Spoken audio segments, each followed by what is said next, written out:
Hello everybody, hope you all had a great week. As promised, my WrestleMania Best to Worst video featuring Triple H's WrestleMania history will be up sometime this weekend, so hopefully you all enjoy that. I hope you all enjoy the video more than I have actually making the video, because revisiting some of Triple H's WrestleMania matches has been kind of painful, as expected. But with that said, it'll be up sometime this weekend, so hopefully you all enjoy that. I've got quite a bit of stuff to talk about this week, namely the different wrestling television shows that have occurred. And I should note that it was pointed out to me that Ring of Honor actually posts their episodes for their weekly television show online. So even though it's no longer on Destination America and I don't have access, it's not on any of my local stations, I can watch it on their website. So that's a good thing for me. I can actually keep up with Ring of Honor and actually continue to watch the show. That's a good thing. So I can get back into the habit of doing that. TNA actually had another solid episode this week, mostly centered around Kurt Angle's farewell and his final match against Bobby Lashley, and I thought all of that came off fairly well. Beer Money and the Wolves had a pretty damn good tag match, as expected. It's a shame that Davey got hurt, but other than that, it was a pretty damn good tag team match. So, yeah, TNA actually put on a kind of solid show again. It's really weird. It might be too little too late at this point, but they managed to, put some decent things together by some miracle. I'm not sure how. Speaking of miracle, Mike Bennett, also a good addition to the show. So yeah, there's some okay-ish stuff going on in TNA right now. It's just a shame nobody's watching it. But yeah, Raw, gotta talk about that. Some of the things I'm liking on Raw, it feels like shit's actually happening. I actually liked the Jericho heel turn against AJ, even though it's we're going to be seeing the match for the fourth time in 6 weeks or whatever, but at least it's an evolving storyline. I thought Jericho actually had a pretty solid promo on SmackDown this week. I was a little surprised. It's man, when was the last time a Chris Jericho segment actually worked? It's he's just... I guess that they've evolved the story in a way where his reactions seem genuine and natural, and now he's coming across better as a character. And he's doing it, and he's getting heat against a guy that the fans are really responding well to and really like in AJ Styles. So it seemed kind of natural to go in this direction, and hopefully they have a good WrestleMania match out of it. Because it obviously seems like that's where they're going. Speaking of potential WrestleMania matches, looks like we're going to get Kevin Owens and Sami Zayn, given Sami Zayn's debut on Raw re-debut, I should say, on Raw this week. That was really cool, and I hope they do that match. I think it could conclude the story that they've been building since December of 2014 and conclude it nicely, and just give them that big old WrestleMania spot. And that could be a potential show stealer if everything goes well. Other stuff going on. Shane McMahon, some of the stuff they're doing with Shane is good. I don't like that they're portraying him as a legit tough guy, because to me, Shane's toughness comes from the fact that he gets his ass kicked and is a daredevil that gets hurt all the time and gets his ass kicked, but he doesn't, stay down. That's he's not a legit tough guy that would beat the crap out of somebody. He's the type of guy that takes a beating and yet somehow keeps getting up, or does some kind of crazy daredevil stunt that would potentially kill him, but it'll help him win the match or something like that. So the bit with him beating up the guards was a little silly, especially since his punches look horrible. But Vince breaking the picture was actually pretty great. So there's some good stuff going on Raw too in the road to WrestleMania. Actually, I like the build up to the Divas title match, where you have the three-way pretty much set, or it is set at this point, and I'm liking the build up to that. So there's some, like I said, there's actually some solid-ish stuff going on on Raw nowadays. Of course, we have Roadblock this Sunday, which I feel the need to preview. So far we have 4 matches. I think it's 2 tag title matches, one that I care about, which is the NXT title match. The Revival versus Enzo and Cass, and the New Day versus the League of Nations, where I'll pretend to care if you want me to. I mean, it's the League of Nations, so it's going to be kind of rough. I'm going to have to put on quite an acting performance to be able to make it look like I actually give a shit. But, New Day certainly helps in that aspect. So we'll see how those go. But the two big matches are obviously like the major attractions on the show. We've got Bray Wyatt versus Brock Lesnar. So it's good that they haven't completely dropped the Brock Lesnar-Bray Wyatt storyline that started at the Royal Rumble, and they're actually concluding it. I don't expect anything out of this match beyond a Brock Lesnar victory. I would be surprised if Bray won. I could see them doing a disqualification of some kind just to have both men save face. I wouldn't be surprised if they did that, although it's like, save Bray's face for what? I mean, he looks terrible all the time anyway, and through no fault of his own. He just gets booked like shit. I just watched SmackDown, and Dean Ambrose, the Usos, and Dolph Ziggler just beat the Wyatts in an 8-man tag, and I'm like, that's a great fucking heel stable you got there. They lose all the fucking time, but yeah, I think it's a good pairing, Brock and Bray, and it's an interesting match because we've never seen it before, but it's just a shame that Bray's not where he needs to be or where he should be, given how good he is and how great the character initially was. But they've just hamstringed him so many times. It's really just unbelievable. But and then we have the main event, Triple H versus Dean Ambrose, which they have a chance to do something really crazy here and have Dean Ambrose win the title and just, create a completely crazy situation at WrestleMania where Brock and Ambrose becomes the title match, and maybe like the winner of Triple H and Reigns would then face the winner of Brock and Ambrose in the main event, and they could do like a Roman Reigns heel turn, which they're not going to do because we're supposed to love Roman Reigns, and they want him to be the next Cena come hell or high water, and they're going to push him the exact same way, which is we will ram him down your throats whether you like it or not. And we're not going to do anything to fix the negative reactions. We're just going to keep doing the same old shit over and over again. Actually, Roman being off TV has been so beneficial for him. It's like, because the feud with Triple H hasn't gotten like overexposed or anything. But yeah, that whole thing I just mapped out, I highly doubt that anything even remotely close to that is going to happen. Triple H is most likely going to retain, and if anything, this match is probably just an excuse for Triple H to work off some of the ring rust and get him ready for WrestleMania, where he faces Roman Reigns and drops the title. So, I mean, again, it's a unique pairing that we haven't seen before, and it's great to see Ambrose being a focal point, and the fans love him. So, I mean, this match is infinitely more interesting than the match with Roman Reigns.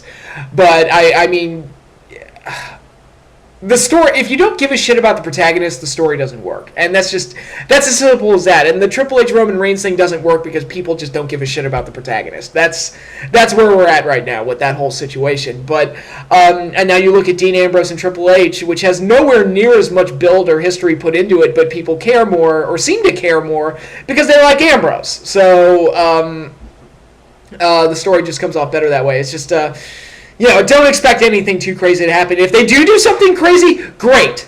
I'm all in favor of trying anything to generate a spark. God, what was I going to say? I will say this Roadblock, it actually looks like it could be like a nice, fun little special, if nothing else. Like I said, we're getting matches that we don't normally get, and some interesting pairings out of it. So hopefully it'll be a little bit more lively than the MSG special they did back in October, I think it was, which was basically just the same shit you've seen 100 times, just plastered onto the screen for 2 hours. It's like, yep, saw that on Raw, saw that at SummerSlam, saw that at SummerSlam, saw that at the last pay-per-view, saw that back in 2003 with Brock and Big Show's like never-ending series of matches. So, I mean, that special was just terribly dull. This one I don't think is going to be dull. I think it could actually be like a nice Saturday night special. So we shall see how that goes. I'm definitely going to watch it. Also this weekend is the New Japan Cup.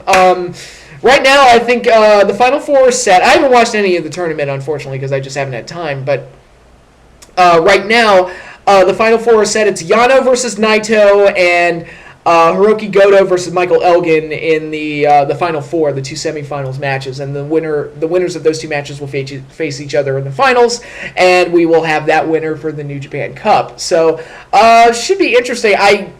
I'm a little surprised that Yano is as high as he is. It's like, really? He made it to the Final Four? Oh, okay, that's interesting. I would imagine, and I could be wrong, but I would imagine that the winner of the Elgin-Goto match is probably going to win the tournament. But we'll see. We'll see how it all plays out. I'm sure I'm going to watch it. So, yeah, a lot of stuff to check out this weekend if you're a wrestling fan. Also, I haven't watched the New Japan on XS show in a while, but it's my understanding that Jim Ross has made his debut. So I'm going to want to check that out at some point. So that should be a lot of fun and really cool to see. It'll be great to hear Jim Ross's voice calling wrestling matches again. So, yeah, I might go out of my way to check that out too. What else? Oh, yeah. Got two big shows last night. Two shows with really killer main events. Wednesday night has really become my favorite night for wrestling. With NXT and Lucha Underground just kicking ass. NXT had a really solid main event between Sami Zayn and Samoa Joe, which took up pretty much the entirety of the 1 hour episode. And nice, pretty good marathon match. I think Joe got a little gassed about halfway through, and that kind of slowed things down in places, so that kind of was a negative. But overall, I thought the match was pretty good and pretty well worked. And a nice, like I said, a nice marathon match between the two top contenders, and it was nice to have that controversy finally settled. I was very surprised that Samoa Joe won. I thought for sure they were going to do Zayn versus Balor. How about that if they did Zayn versus Balor at TakeOver, and then a few nights later, they did Zayn versus Owens at Mania. I mean, that's a pretty damn big weekend for Sami Zayn. But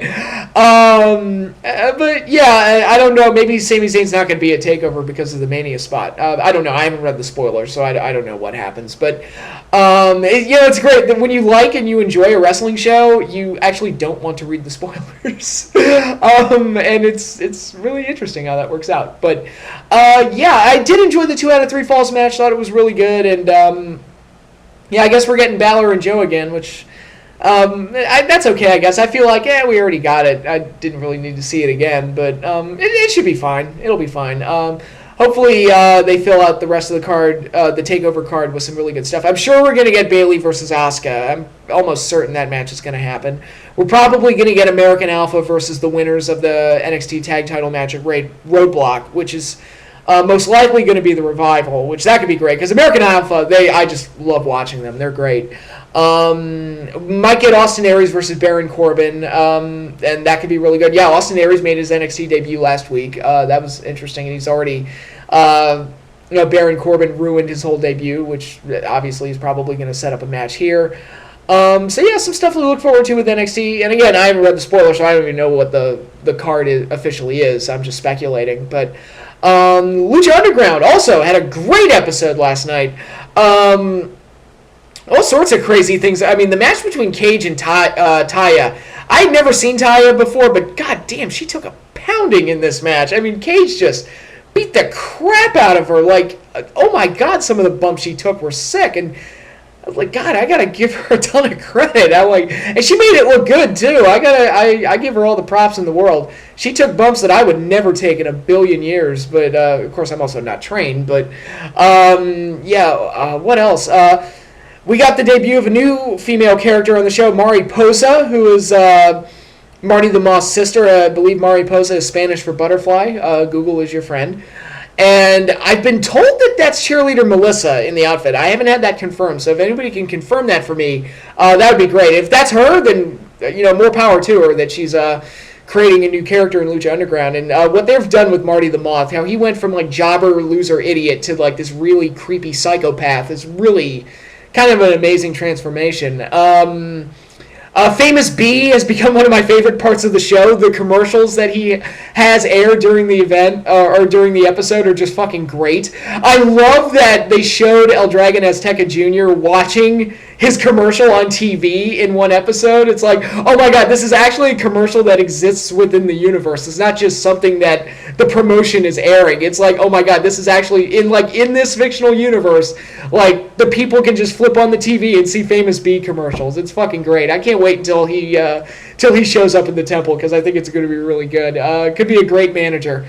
And the main event I have to talk about, Mil Muertes versus Pentagon Jr. versus Prince Puma in a triple threat for the Lucha Underground Championship, was outstanding match. Like, very exciting, very good, fast-paced, action-packed.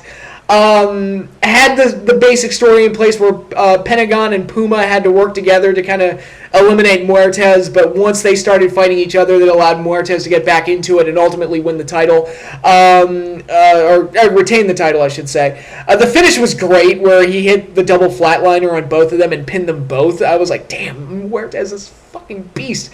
And all three guys did all sorts of great stuff in this match. It was just a really great, action-packed triple threat. And we got some big things to look forward to next week. We've got the trios titles on the line with Son of Havoc, Ivelisse, and Angelico taking on the Disciples of Death. And if the team of Havoc, Angelico, and Ivelisse don't win the trios titles back, then they will be banned from the temple. So it's titles versus career, basically. So, yeah, big match right there. And we also have Phoenix cashing in his Gift of the Gods championship, coming off the heels of a great ladder match against King Cuerno last week to win back the Gift of the Gods title. He is now cashing in his Gift of the Gods title shot and will be facing Mil Muertes next week for the Lucha Underground championship. So, big back-to-back episodes. We're getting Lucha Underground championship matches, and both of them feel big.